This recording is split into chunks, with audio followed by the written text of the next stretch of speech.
KFUG Community Radio, 2 minutes into the 11 o'clock hour. Paul Kritz with you. Jessica Sanar from the Wild Rivers Outpost, also along for the ride.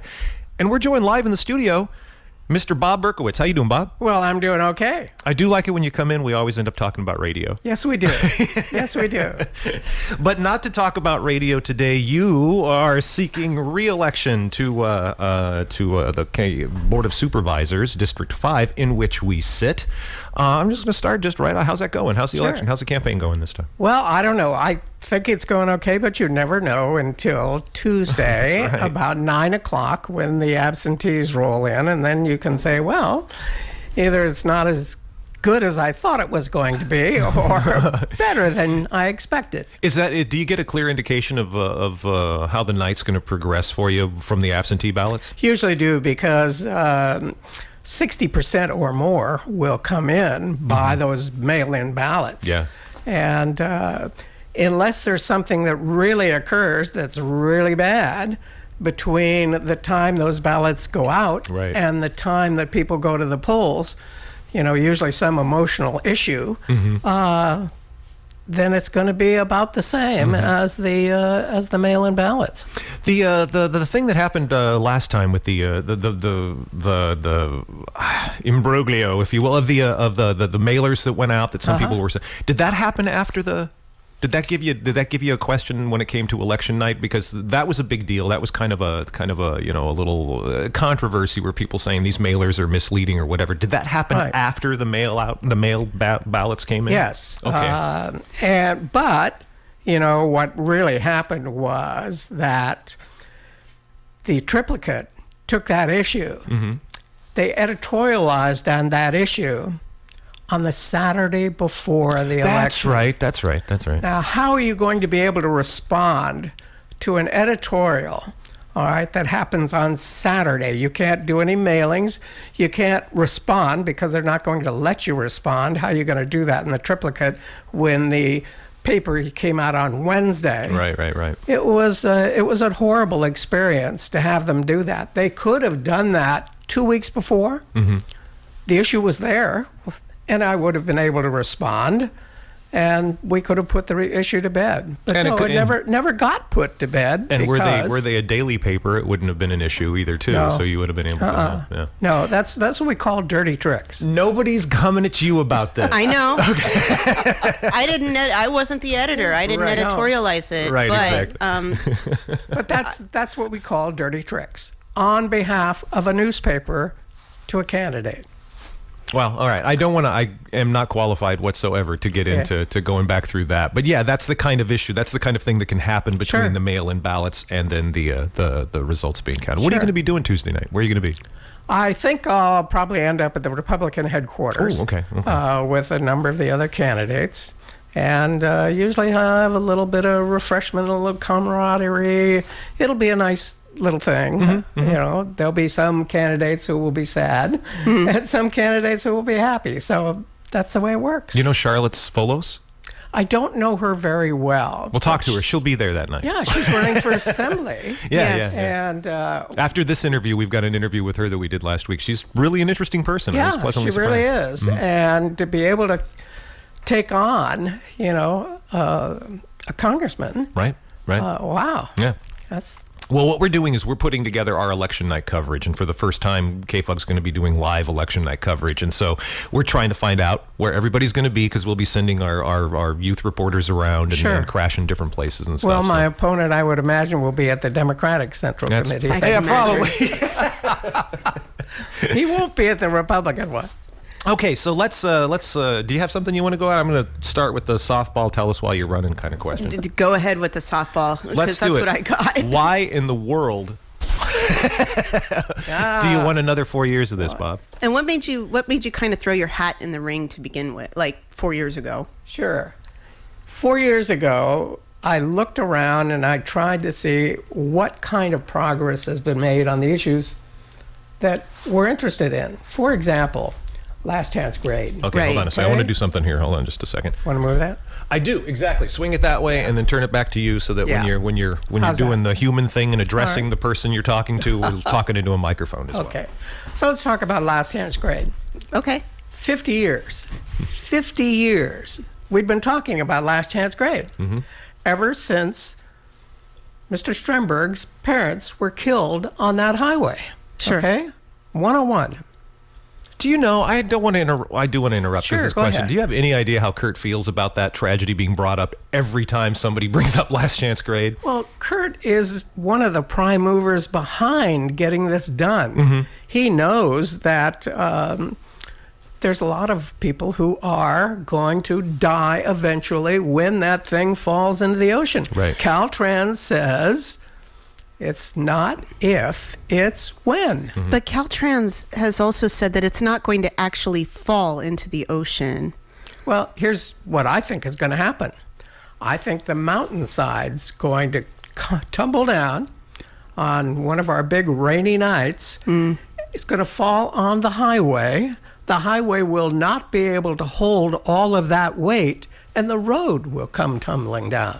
Okay. I think that's what's going to happen. And so anyhow, getting back to the question, 50 years. Everybody talks about last chance grade. Yes, we need to do something about it. Yes, we need to do... Nobody had been able to do anything that made progress on last chance grade. So my colleagues and I, because I don't want to take credit for this, but my colleagues and I, along with the city council, along with Kurt Stremberg, Mr. Gitlin, Chuck Blackburn, we all said we need to get behind this and we need to make something happen. So a number of us went to Washington, D.C. Basically, we said, look, you're spending a lot of money keeping this highway open year after year after year. Let's see if we can get some kind of a plan to be able to bypass this. This is a huge accomplishment if we do this, because it goes through parkland and private land, and there may be, heaven forbid, a redwood that may have to be cut down. So that's going to upset a few people. But the point is, we started to make the case. We made the case every time we went to Washington, every time we went to Sacramento, every time a political person came here. All right, we've got Congressman DeFazio, who is the head of the Transportation Committee in Congress. We got a commitment from him. He says, yes, we need to replace this. He's the guy that controls what goes through that Congress as far as transportation. That's huge. So the upshot is, after a lot of cajoling, a lot of travel, a lot of persuasion, we were able to come back with $50 million to get the process started. And when did the $50 million come down? About a year and a half ago. So now we have everything in process. We now have the surveys that need to be done and the other kinds of things that need to go ahead. The studies happening in parallel. And the studies, right. Okay, we're having to do it. Now we have a new goal.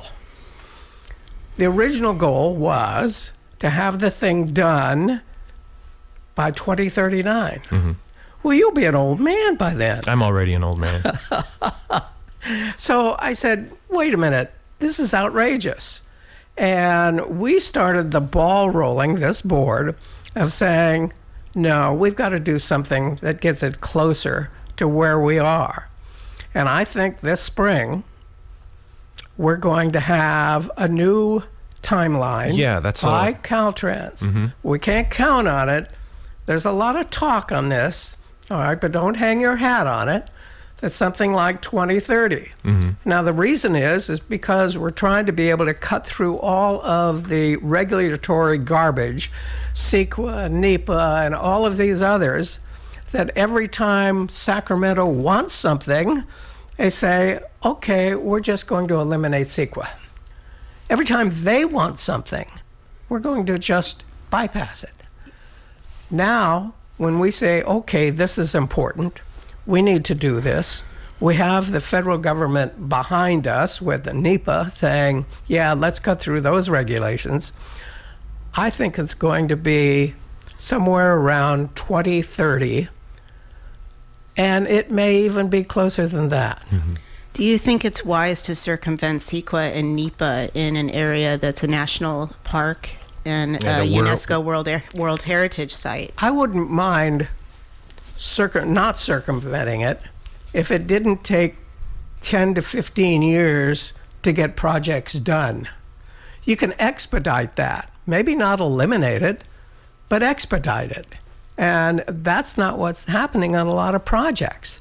The federal government is saying, look, it shouldn't take 10 to 20 years to do a bypass. You know, we can do things faster than that. Okay. Has that been addressed though with the when they were talking about like when the CTC or the portion of the board was here or the commission was here back in October, whenever that was, the talking about how these all of these studies that need to happen are now happening parallel as opposed to being in series, like coming one after the other. Now they're happening alongside each other, and that's condensing the timeline. And that's what we convinced Caltrans to do. Can we do some of these alongside others? Why do they have to wait for one after another after another? And I think Caltrans has been saying, but that's the way we've always done it. Well, that's not good enough. Yeah, it's not going to work in this case. So here's what I take issue with my opponent. I want to hold off on that because this feels like a caesura, and we're turning the page into the next chapter. Okay, so we don't need to do that. But I also feel like you're leaving out a key player in this whole thing, which is Congressman Jared Huffman. You mentioned Congressman DeFazio. Right. But it's Congressman Huffman's stakeholder group that was probably one of the instrumental factors in that project receiving the $50 million. Right. The other thing also is that in the 2016 campaign, you and Supervisor Gitlin ran on the promise that last chance grade would be fixed in 5 years. Well, interestingly enough, I'm glad you mentioned that. Okay. He's got papers on the floor. That's what happened here. Here's my 200-word statement. Let me read it to you. I have 3 goals. We'll put it down here. I have 3 goals, okay? And one of them was get last chance grade done in 5 years. That's what you're referring to. Yes. My opponent makes it a little different. My opponent said, Berkowitz promised to get last chance grade done in 5 years. There's a difference between a goal to get it done and a promise. What I wanted to do in 2016, remember, nothing had ever been moved on last chance grade, okay? So if you don't have a goal, nothing's going to be done because there's no reason to get anything done. So my objective was, at least let's get a goal. We may not make the goal, but at least we've got something out there that we can work towards. My opponent twists my words and makes it so that I promise to get it done in 5 years. That's what I call very big misrepresentation of what I was trying to do. Let's face it, all right, there was no way this was going to get done in 5 years, but at least I had a goal out there that we could set and try to reach. And at least we got $50 million. Now, it's true, everybody was involved in this. Huffman's stakeholder group, our county, all of the counties from Sonoma all the way through us signed on saying we want this to be a priority. That didn't happen by accident. That happened with a lot of travel and a lot of cajoling by Supervisor Gitlin and Supervisor Streber and Supervisor Blackburn and Supervisor Finnegan, going back to previous boards too. The point is that nobody had ever made any progress on that. You could travel to Washington, D.C., but unless you come back with the bacon, what good is it? Yeah, okay, but did you come back with the bacon? That's what I'm curious about.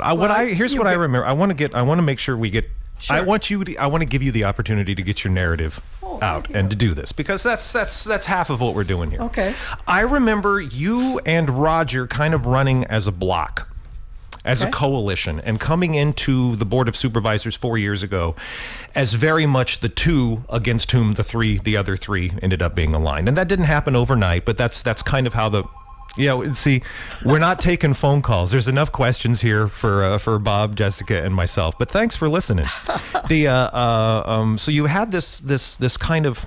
It was seemed as, this is very discourteous.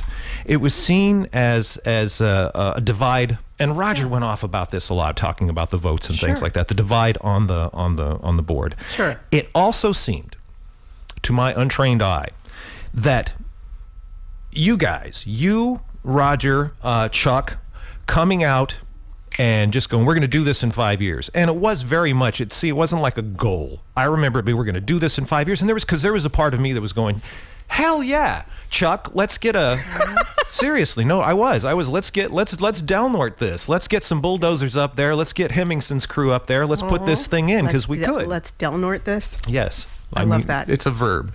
So it seemed like at the outset of your first 4 years ago, that you and Roger were much more an obstruction to building that coalition in the on the board and getting everybody on the same page when it came to last chance grade.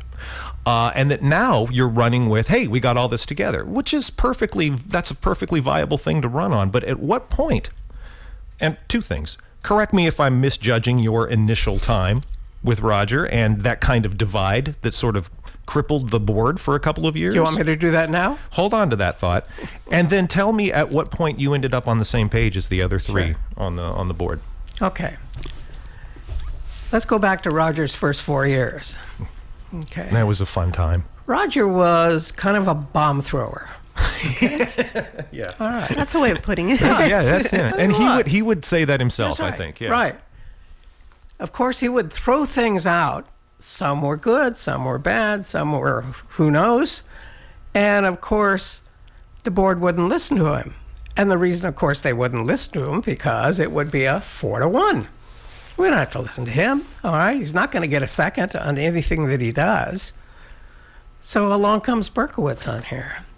And I'm saying, let me give him a second on some of these things so it can be discussed. Okay. And that's what my objective was, is that this guy shouldn't be shut out. If we have a 3-2, that's fine. That means the board is going to have to deal with whatever the issue is and then vote on it. Could be 3-2, could be 4-1. It doesn't matter, but at least people get to hear what this supervisor has to say.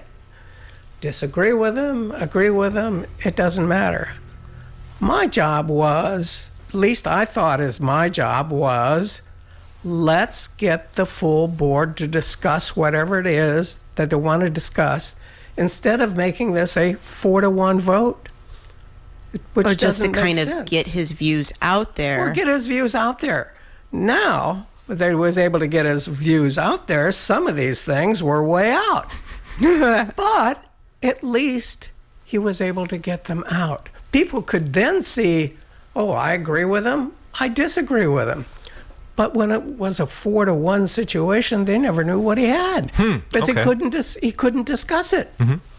That was my objective. So it Interesting, looked like, well, Roger and Bob are on the same page.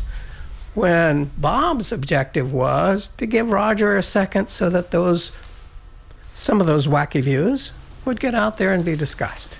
Interesting. Okay. Okay. All right. No. That's really, I had never heard that side of it at all. So it's almost like more of a parliamentarian, just to kind of break up that log jam on the board and get other views expressed. Well, now I had to pay for a price for that. Don't forget. What was the price? That when I wanted something out there, none of the other three were going to second the motion. Mm-hmm. At least I had another person who might consider it, all right, seconding a motion that I had. So that's what the price was. That's the price I paid. Mm-hmm. Interesting. Okay. Anything you want to ask? Anything with this? Because so at what point? At Not what really. point then? At what point? Okay, so that's it. At what point do you end up then? Because then it sort of seemed like it ended up being 4-1 again. Did you kind of walk away from that stance? Have you walked away as you saw, okay, you're not going to run for, Roger's not coming back for another term. It's like sort of let's all get on the same page. What happened? Roger basically made the decision, I think, not to bring those controversial issues up. At least that's happened in the last 8 months or that so. He'd modulated his All right. approach. So there was Yeah, nothing I can see that. Yeah, there was nothing that I had to bring a second to. Sure. All right, so now it looked like, oh, things have moderated along here. Well, it's Roger. Of course, don't forget things that I brought up. All right, never got a hearing either. All right, so hey, that's the price you pay. So has there been any effort then for you to sort of repair that damage, to I don't know, zero out that price and get back on board with the Well, majority of the board? You know, I would like to do that. I would like to see that happen. Keep in mind that I spent 4 years on the school board. We had disagreements all over the place, but it was never personal. It was never, I'm going to go get you. Do you miss that? Would you like to be back on the school board these days? Sorry. No offense to the school board. Right. Yeah, but no. But here, it seems like it's been personal. You've been at the meetings, all right? You can see what's happening here, basically, all right? That those kinds of things that I bring up, all right, are not going to pass because it's going to be 3-2. Yeah. All right? Now, I'd like to get along with everybody, and I had a reputation of doing that.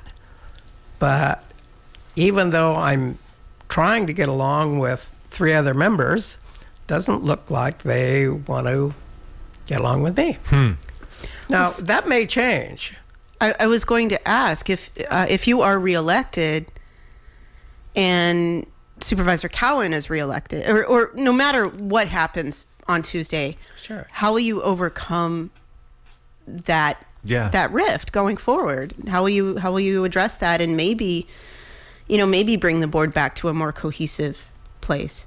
Well, I think what I want to do here is see how I can support the other 3 on what they're trying to do, even though it's not going to make a whole lot of difference because they already have the 3 votes.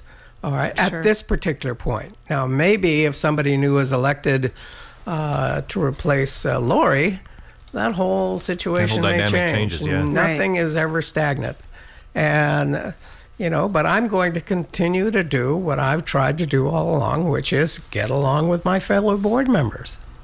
Wow, cool. All right, no. I think that's interesting. But so I'm sorry, am I interrupting? You've got the train of thought. Look, I'm learning these things about Jessica as we do these interviews together. Don't interrupt the pauses because she's thinking. And you had the thinking face. You got more? Because we can move on. But We can move on. Okay. Yeah. That's okay. So let's get back then to. I feel like I derailed you in what you were saying here. Go Thank ahead you. and go. Are there more that you want to say as far I'd as? like to take issue with my opponent. Okay. Okay? I think this is the place to do it. I looked over what my opponent said last time he was here. All right, the transcript. He's got the motto of people over politics.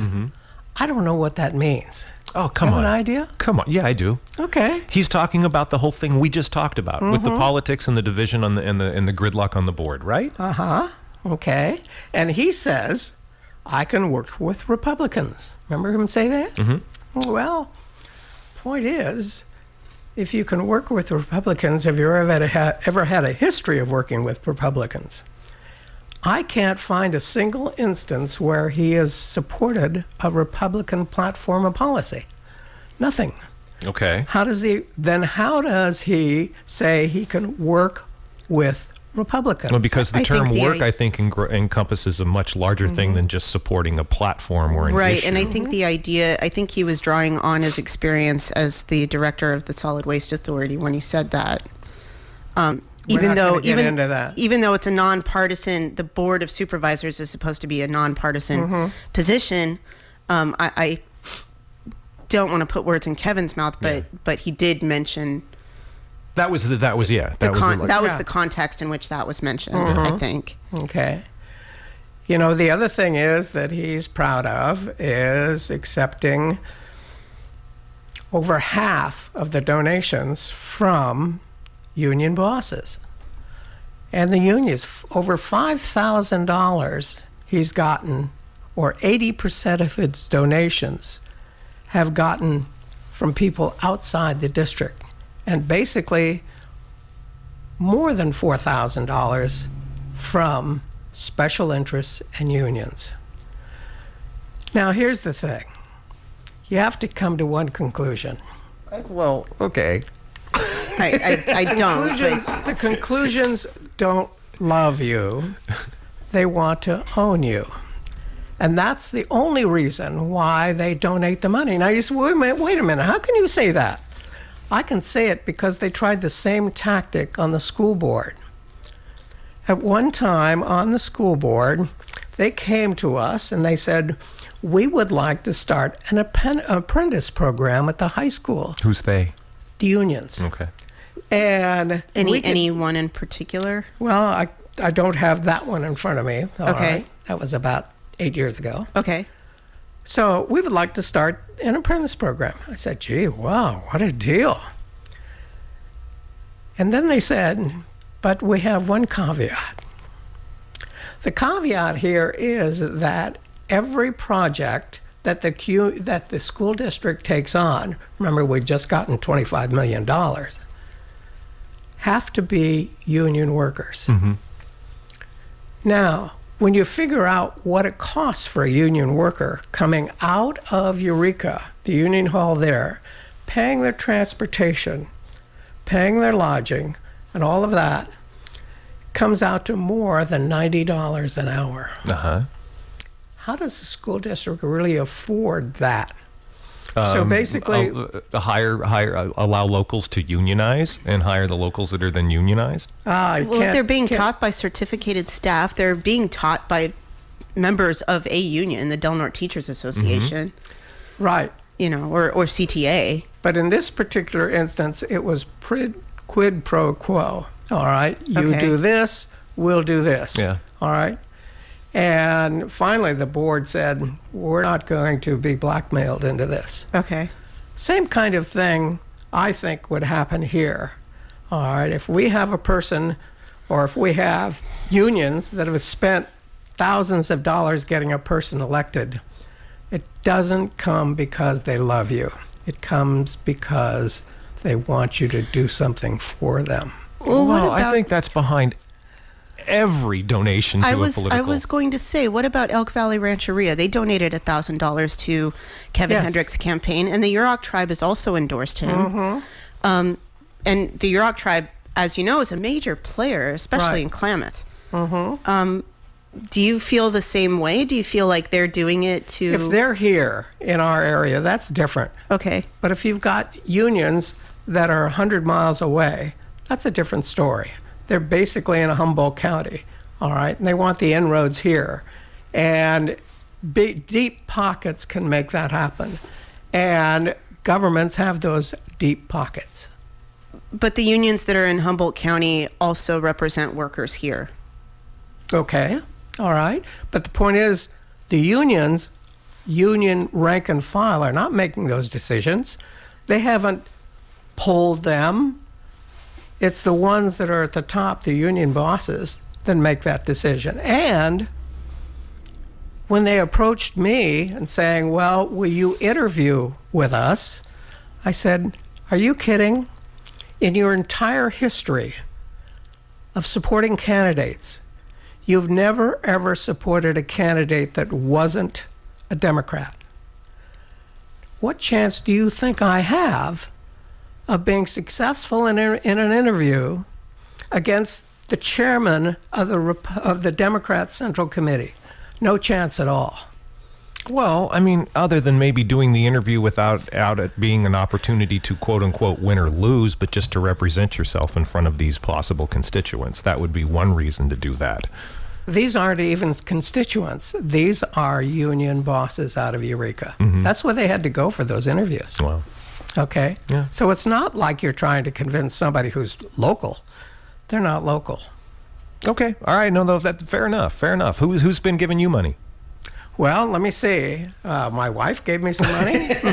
I mean, other than today. Right. And A lot of private and I've had about 4 or 5 private donations, not a lot of big money, because I don't accept big money. Okay. And that's it. I've got a lot of less than $100 donations. All right. But hey, I believe that once people donate big money to you, they expect something from you. And I'm not going to play that game. Okay. All right, no, fair enough. Because I would like to say that no, that's not the. But no, big money comes with big asks nowadays. That's right? your opinion. No, Can it is. okay. But it's also I also agree that that you get money in the modern American political scene. It comes with an agenda. It comes with an ask. Sure. And Right. I just am not sure how verklempt I am over labor having a say in anything. I'm always for labor. I having wouldn't a say. mind labor having a say as long as they had a say, but they don't have a say. Only the bosses have says. Yeah. So Okay. Can I ask, in your in your last 4 years, what have you learned about your constituents in your district, and what are some of the things you've learned about Look, you've been at a town hall meeting, daily town hall meeting. Okay, you where are attended those held one, again? The daily town hall meeting. Yeah, where are those held? All right, and those are held at the Fisherman every At- morning, Monday through Saturday. Again, from not a 6 call-in show, folks. Thanks. From 6 to 7 a.m. Person doesn't have to buy anything at all. Okay. They can present whatever ideas they have. Keep in mind, the reason for this daily town hall meeting was that people would come before the Board of Supervisors and they would have 3 minutes to present whatever it is they wanted to present. And that was it. And then, of course, they get no feedback whatsoever. Yeah, You've been there. You're up and you're All gone. right. Thanks. Right. Yeah, because you Yeah. can't. There That's can't right. be an It interaction. can't be, right. Yeah. So I said, the heck with that. All right. I'm going to at least have a forum where they can present their ideas, good, bad, or ugly, and in whatever they want to say in whatever area they want to propose. It doesn't even have to be something political. Okay? It can be anything. But they have an hour to do that. They can have some coffee, they can sit back, they can relax. They don't have to feel like they're under attack at a board meeting or feel very upset. Not only did we institute this on the first day that I took office, and we've had over now 1,600 meetings. Wow. Okay? But we won an award for this at the National Association of Counties because they thought it was such a good idea. And so I'm really proud that we were able to institute something that had never been done before, all right, and that people have a chance to express their feelings whatever way they want to express them. Okay. So during those meetings, what have you learned about what your constituents' needs are? Sure. Let me give you an interesting one I thought was great. One of the constituents came up to the board meeting and said, it would be a good idea to have porta potties on South Beach during 4th of July. Wow, yeah, of course. So then she comes the next week and she says, let's flesh out this idea and see how we can do it. And I said, let's do it. And so we fleshed it out and found out what it would take to do this. Can we get some buy-in by private enterprise? Can we get something from the board to be able to do this? What is it going to cost? And so we did this. The cost wasn't very much in the whole scheme of things. And I said, let's spread this out so it's not just 4th of July weekend, but let's do the entire month of July and August and see how this can work. And we did. And we brought it before the Future Facilities Committee of the board. And then we had that taken up by the board, and we got that passed. It's somebody who's coming before a supervisor or two and saying, what do you think of this idea? Yeah, okay, we can do that. There are other kinds of things that are sometimes difficult, sometimes easy. We had David Jones from the Klamath Chamber of Commerce came before the board. You were there, all right? But we had talked about that before at a daily town hall meeting, saying, what can we do to get better fire protection in Klamath? Well, Klamath has their own fire protection district. It's very unusual for another entity to contribute money from that entity to another entity to make things happen. So we had to convince the board that this was to everybody's benefit. Prevented a lot of fire engines having to go down from Fort Dick all the way down to Klamath. Oh, wow. And therefore the fire is out, of course. Right. If we can give them a little bit of money to be able to make better fire protection in Klamath, that's a good thing to have happen. Okay? And that was one of the things that we were able to get them. Let me jump in here. It is 11:38 the time, because I've yet to do this, and it's been almost 40 minutes. You're tuned to KFUG Community Radio. Jessica Sanar live in the studio, along with myself, Paul Kritz, and we're talking to Supervisor Bob Berkowitz about being reelected to the Board of Supervisors. It was $1,000 that the Board of Supervisors contributed to the Klamath Fire Protection District. Yes. In the grand scheme of things, that doesn't seem like a lot of money. It isn't a lot of money, but it sets the precedent of things that can happen because that hadn't happened before. Okay. So those are the kinds of things that happen. We had what's the gal from Art Gallery across from the post office? Barbara Burke. All right. People came to the basic town hall meeting and said, we've got some flags that are really tattered around town. Horrible looking things. What can we do about that? I said, is that really something for the board to take up? Or is that something for us to take up? And we got volunteers that said, let's find tattered flags all around town. One of them right across at Barbara Burke's place. We said, let's get rid of that flag and let's donate new flags where they happen to be. That came out of a daily town hall meeting. Didn't have anything to do with the board, but it was things that people were concerned about. I have always been a fan of, even though they happen much too early for me. 6 in the morning. Other than that one time that I went.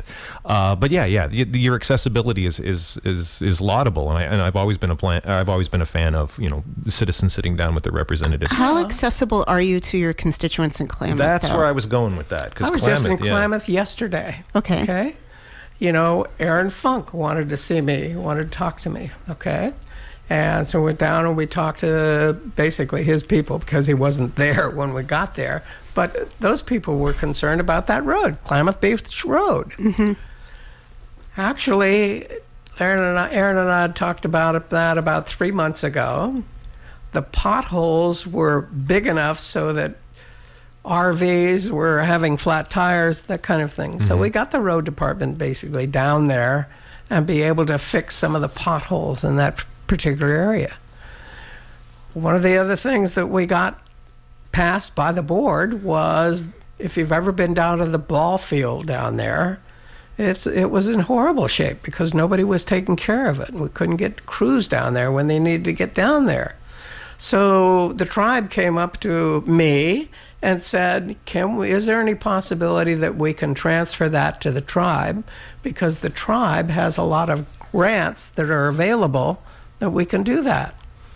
So we got the board to handle that. All right. Now we're looking at one of the playgrounds. The tribe got a grant for all kinds of playground material, playground swings and all of that kind of thing. But the county doesn't have any money for that. So on the next board meeting, we have an agenda item to see if we can turn over that playground to the tribe so that the tribe can get grants to be able to support it. It's the kind of thing that we're working with the tribes in trying to handle those kinds of things that they can handle that we can't do effectively. Right. All right. Has Aaron Funk given you money? No. Okay. Okay. Because I mean, that was like you talked. Aaron Funk owns Camp Klamath, by the way. Yeah, If Camp anybody Klamath, knows- and doesn't so know who he is. and so that's and then RVs getting flat tires is he definitely has a vested interest in that not happening over on that side of the Klamath. Do you feel like you're And the other thing, I did not go after any money from the tribe. Mm-hmm. And the reason is I don't want this to look like something for something. Quid pro quo. I You didn't mean the wanna Hunter do that. Creek, the Hunter Creek, the playground? Well, that I'm talking about the other issues, but that one, yeah. But, That one specific. But the other one specifically was the ball field. Okay. All right.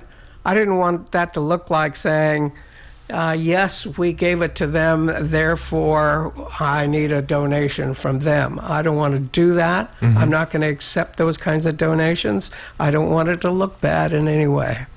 Do you spend enough time in Klamath? I think I do. I'm down there, geez, at least once a week. I'm meeting with constituents. Where do Have you thought yeah. about doing anything like the town hall down there once a week? Well, it's pretty hard to do it at 6 o'clock, and by the time Again, Yeah. maybe Does it- later in well, the day. does it have to be 6 It could o'clock? happen. It could happen. Greg, what's his name? Lives over in Iowa. Yeah, right down here. Oh, okay. All right. I was thinking bigger. No, picture. Iowa Street. And he was saying, can we make it, this was yesterday, can we make a town hall meeting once a week where you could have it at 9 o'clock Yeah, in the that'd morning? be sweet. I said, let me look into it and see. So I'm going to put that on Facebook, say, give me some input. And you know that on Facebook, I try out a lot of ideas to see who wants what. And it doesn't really make any difference where they live, all right, because anybody can come to a town hall meeting. You don't have to be in the 5th District. Yeah, no, that's absolutely true. Yeah. But it's that 6 a.m. thing, and perhaps including some sort of thing like that for Klamath as well, Right. because But- I think there are a lot of people down there who don't feel represented in Crescent City. Yeah, they feel overlooked. They feel like they're the redheaded stepchild and that they're neglected. That's the phrases that I've heard Yeah. when I've been working with folks in Klamath, people living in Sure. Klamath. And not I- to say that that's all on your watch. This goes back to Finnegan. This goes back to just Sure, historically. it's- That's not. Yeah. No matter how much time I put in Klamath, you're always going to get that kind of argument because they don't feel they get the attention like in town gets. Hey, that's their opinion. I try to work with it as best I can. In my last election, where I ran against Finnegan, the only precinct I lost was down there in Klamath, the 18th precinct. So- You also kind of made a statement during that election about Margaret Keating Elementary School and the students there not wanting to learn, and that's the reason they have low test scores. I don't think I made that statement. I'm pretty sure you did. Well, I don't recall it, and it's not any of my notes, and nobody's brought it up to me that I know of. Okay. No, Fair I enough. remember that. I do remember that. Not Okay. enough to know to remember the exact quote or anything, and But yeah, so that's just historically because you've done a lot of work in Klamath over the Okay. last year too, and that South, it's an historical divide, Sure. and there's yet to be, I think, certainly a representative for Klamath that at least Klamath feels like they're getting their money's worth. Well, Money's worth. I was just Yeah. doing the whole no, I think that's important. I really do. It is 11:46. Bob Berkowitz sitting here live in the studio with Jessica Sanar and myself, Paul Kritz. Community Service, the show. We're talking to Bob about seeking another term on the Board of Supervisors. Big things everybody's talking about, of course, this year, homelessness. What's happening in your mind vis-a-vis the homeless? Well, the big thing is when homeless affects San Francisco, LA, San Diego, all of a sudden politicians start paying attention to it. I mean, we've had homeless here for a long period of time, but we haven't been able to get the attention of the political bodies that could at least have a plan to be able to mitigate the homeless problem. Now we're starting to get some federal funds and state funds to be able to fight homelessness. So now we have hired a consultant. I know that's sometimes a bad word, but to give us the options that we can deal with that can be most effective in dealing with the homeless problem. One of the solutions, of course, is over in Williams Drive, all right, where we had the old homeless, or not homeless, but juvenile hall, the Right. old one. That was a horrible facility, by the way. I had to deal with that when I was on the grand jury. All right, and we finally got a brand new probation facility for kids. But that's an area that we may be considering. Well, now, okay, what do we put there? Well, now there's all kinds of ideas, from tiny houses to a community. What are we going to do about people who are drug addicted, people who have their animals with them? There are a lot of people, believe it or not, who don't want help, who don't want anything at all.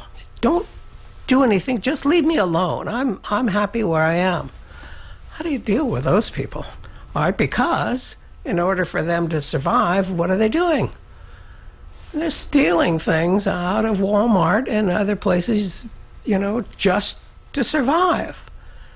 So even though they don't want help, we're trying to be able to mitigate a crime problem here, all right, just strictly because they need to survive. I'm thinking one of the things we need to do is build a mental institution in this You county. mentioned that. Yeah, we need to do that because right now we're transferring 5150 cases, mental cases, all right, over to Reading and other areas. It's costing us a fortune, an absolute fortune. We could build a facility and keep these people here and give them the services that they really need to have if we had that right here. Wow. How do you do that? Well, that's the other thing. All right, you need to be able to convince the state that they need to be able to support this. And keep in mind that a lot of the money that's supporting transferring over and back and meals and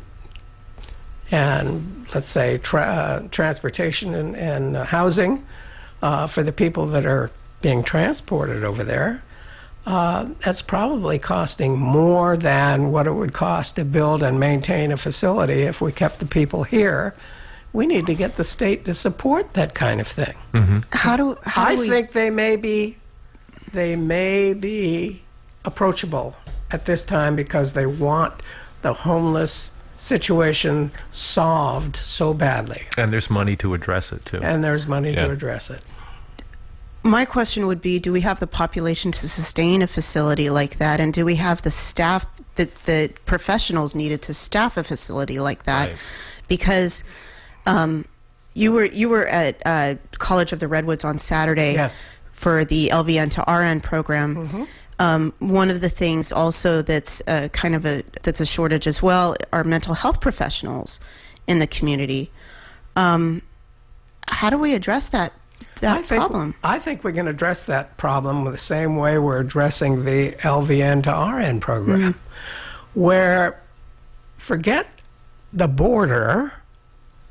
This is also a problem with Curry County. Wow, Right. but that would be how in the world would you sell that to Sacramento? I mean, because I was thinking about that when you were talking about how do we sustain that up here. I'm going, well, neighboring counties, but then we're walled off at the state line. That's Right. just, But I think we can do that when we cooperate with our Oregon state legislators, all right, and be able to see that it also solves part of their problem for Curry County. So now you've got the population probably to support something like that. That's important. And maybe something similar with the LVN to RN program where we kind of grow our own workforce. Maybe. No, I'm just thinking about all of that. I mean, because mental health is such a hole Sure. in Del Norte County. not just for homeless, but for And anybody. it's complex too. Sure. I mean, But what about a regional center then Right. that addresses all of that, that gives us the infrastructure then to attract professionals who would come here and work and serve Yeah. Southern Oregon and Northern California as a... So on Monday, I'm fired up. hoping, Sorry about that. I'm hoping that on Monday the both of you would turn up at the town hall meeting and we could flush all of this out. At 6 and in the solve morning? the problem. Sure, at 6 o'clock in the morning. I'll get you some coffee. But you see, what happens is you start with an idea, then you start fleshing it out with other people. Yeah. And once you get the outline, then you can present that to maybe a future facilities committee of the board, and then have them flesh that out with the staff, and then you can present it to the board. Right. You see, you've got to start somewhere. We've yeah. just started it today.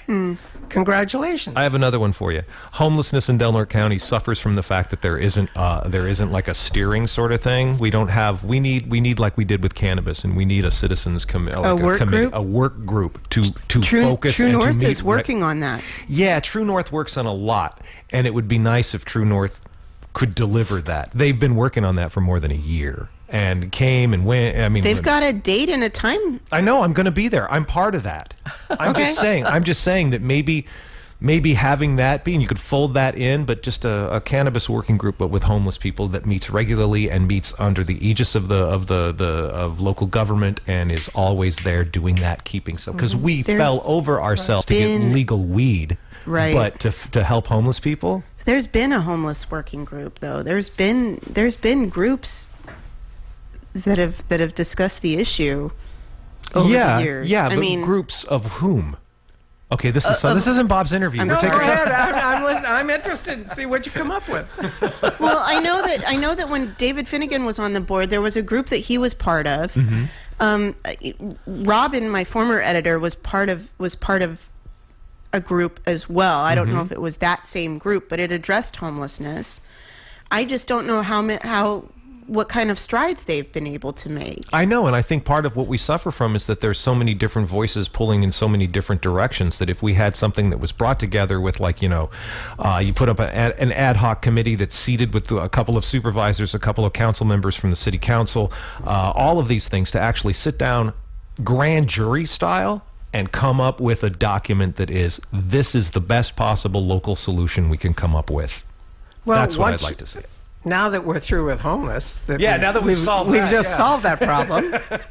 Now you want to talk about what are you going to do about affordable housing in Del Norte County? Right. I'm glad you asked that question. Thank you. That's why I pay myself the big bucks. That's right. For not just affordable housing, but any kind of housing in Del Norte County. Yeah. One of the things, I went down to Sacramento and we heard Senator Wiener speak. He was all enthused on how he was going to be able to save energy costs by having solar energy roofs on every new home in Del Norte County, starting in 2020. Today, we have that one rule, that one size fits all, right here in Del Norte County, because it's all over. Now think about this. Probably you don't know where I live, but I live over in Cessna. Cessna gets probably maybe 2 hours of real sunlight. Where's Cessna? That's over on the other side off of Parkway. Okay. Oh, okay. So you get about 2 hours worth of sunlight a day. Okay? But no, that's mandated, all right? And that costs about $20,000. Now in San Francisco, where the average cost of a home is about $800,000 to $900,000. Yeah, you can't rent in San Francisco. Oh, yeah, no. Okay, Yeah. Like $800,000 to $900,000. Okay, if you're building a new home in Which you San can't- Francisco, that's you're getting Well, wait into a minute. unicorn talk now because you can't build a new home in San Francisco. well, actually, you can. They're building gotta apartments and that kind of thing. Okay, But okay. the point is here in Del Norte County, that doesn't work. Right. Okay. But we have to abide by that. Another $20,000 in costs. You've got now the sprinklers that are mandated in homes. That's another $20,000. You've got so many restrictions on what you can do and how you can build it that the state has prevented you from building affordable housing. It's the state that's causing this problem. Now, hold on. You are choosing just... That was 3 no's. That's Okay. In case. You're choosing one half of the equation because, by God, we're all capitalists. So market forces are also involved in there. Okay. You don't have enough of a market here to sustain enough building, to sustain a market, to sustain enough building. So that is also, yes, I agree with you as far as the one-size-fitting-all in Del Norte County. But yeah, we're also a very small market, and there aren't a lot of big capitalists up here who are willing to sink money into this. $260,000 is about the average cost of a home here in Del Norte County. Don't let the rest of the Okay. state hear that. Yeah, $20 to $30 to $40,000 is significant. Sure. All right, Yeah. when you're talking about state regulations, couldn't they carve out just a little bit for Del Norte County and I say if you agree. only receive 2 hours of sunlight a day, maybe you don't need to have solar power? Okay, I'm gonna zeitgeist your stuff here now and go. All right, I'm gonna compare an idea that your opponent had with Okay. what you're saying because right. they fit together beautifully. Sure. So just in advance, vote for Kevin Berkowitz. I don't know. But he was saying Del Norte County should get a pass on some of these things because we are, in the sum total of everything, a carbon sink. That we actually, Del Norte County eliminates more greenhouse gases than it puts into the atmosphere just simply because we're mostly forest. And that we should get a pass from that. So take that to Sacramento and go, Sure. hey. Hey, listen, my opponent can come up with a good idea. There you go. There you are. don't You're mind. welcome, Kevin. I got Bob to say it. There you go. That's all. What about the housing stock that we already have, though? What about it? I mean, like, do we really need to build? Do we need to build more houses, or just use what we've got? I mean, are the buildings that we already have, are they underutilized? Well, they could be. Take a look at the empty downtown buildings Hey, that are there. apples and oranges there. Yeah. I mean, we're talking about affordable housing, or you're talking about the old dailies. Those are two different places and two different True. streams of factors contributing to them being empty.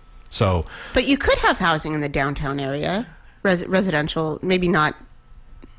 Probably not zoned for downtown. No, so Yeah, I you know, would yeah. have that problem. that'd be cool. Yeah, a downtown apartment. Right. Right. Yeah, no, that would be But you know, one of the good things that's happening, as far as like on 1 acre parcels, now you can put another unit right. on Right. those 1 acre parcels. Yeah. Secondary housing, secondary dwelling Yeah, units. ADUs, and I live what in you one.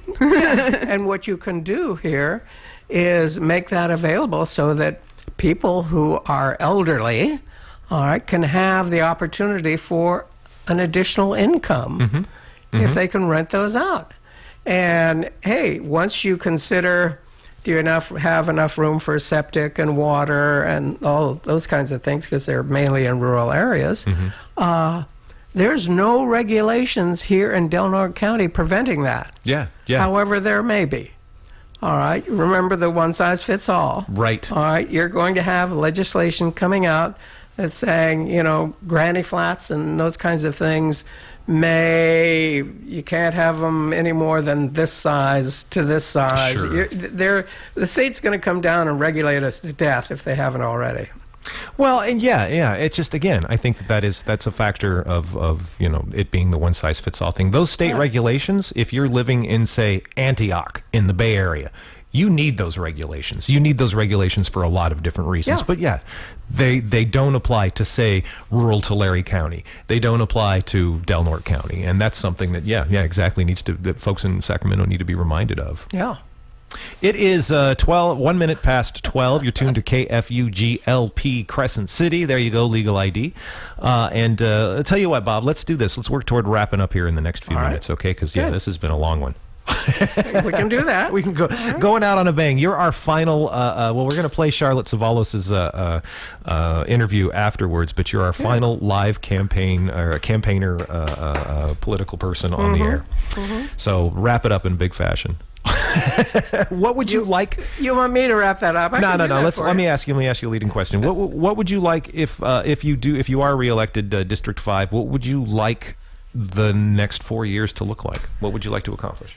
The next 4 years, number one, we're going to get that timeline for last chance grade lowered. All right. The idea now is to get it to 2030. I want to get it to lower than that. Okay? That's number one. Number two, we now have some additional resources that the county has put into blight. We're now trying to clean up some of those areas, and areas that are that can be leaned on with a lien because the owner basically has neglected them. All right, unless they clean them up, I want to be able to get a lien on the property that we can be able to enforce. Okay, and any other way that we can clean up some of these properties. So that's important to me. I'm thinking that what we really want to do also is continue to work with the tribes and develop a better relationship. I don't like that relationship with some people are talking about being the poor stepsister of Crescent City. That's not what I want to have for Klamath. I realize that there's some people that will never get away from that, okay? But at least that's where I want to go with the next alliteration. I want to keep the pressure on Sutter Coast Hospital that we did before, and now we have a new emergency group, a new emergency physicians group that's already lowered the prices by half in a lot of cases. Wow. All right. We did that with a resolution from the board, and we also could put the pressure on Mitch Hanna to say this old group was not effective as far as people. I hate to see them come to the daily town hall meeting with tears in their eyes, all right, saying they'd had a heart attack. They got well at Sutter Coast Hospital, and then when they got their bill, they had a second heart attack. I don't want to see that happen. So that's what I'm looking at right now, to be able to come up with some kinds of things that we can have, some objectives that we can have for the next 4 years. Now, look, there's always going to be new kinds of things that are going to come up that we don't even know about. But we need to be able to have a board that works together to be able to get these new problems that we don't know about yet solved. And it does seem like the next board, however it's made up, will be capable of working much more solidly I think together. so. Yeah. Yeah, we already know we're going to get one new person on At the least board. one, yeah. We are. Right. Yeah. And that's kind of across the board. And respect Right. to you and everything being here talking to us today. But there isn't anybody up there running that I would go, no, don't elect that person. They're going to do a lousy job. It's like yeah, it's a good group. Well, when you put yourself out for public scrutiny and public approval, all right, who wants to do that? Yeah. No. Right. Right? And you pay for it, too. Yeah. Who wants to take those bows and arrows? Who wants to take those bows I've and gone arrows? through enough Form 460s to know I don't have the money to run for public office. Yeah. Yeah. Yeah. How would you like to be Rex Bowen in Humboldt County? All right. What does he raise? $30,000 or something like that? Holy crap. Yeah. That's more than my... Never mind. Yeah. I know what you were going Don't to say. forget to edit the crap out. Yeah. Edit the crap out of everything. All righty, Bob. Anything else? Anything we didn't ask or didn't say that you want to make sure gets said today? I have about an hour's worth of stuff. But I'll let you go because I know you want to get to your next interview. We do. We have one more interview. We're going to All play right. some tunes in there. But Bob Berkowitz, thank you for coming in and talking with us live on the air. And best of luck on Tuesday. And right. one of us will catch up with you Tuesday night down at the GOP headquarters. Yeah, Great. absolutely. All right. Thank Well, you. Thank you for having me.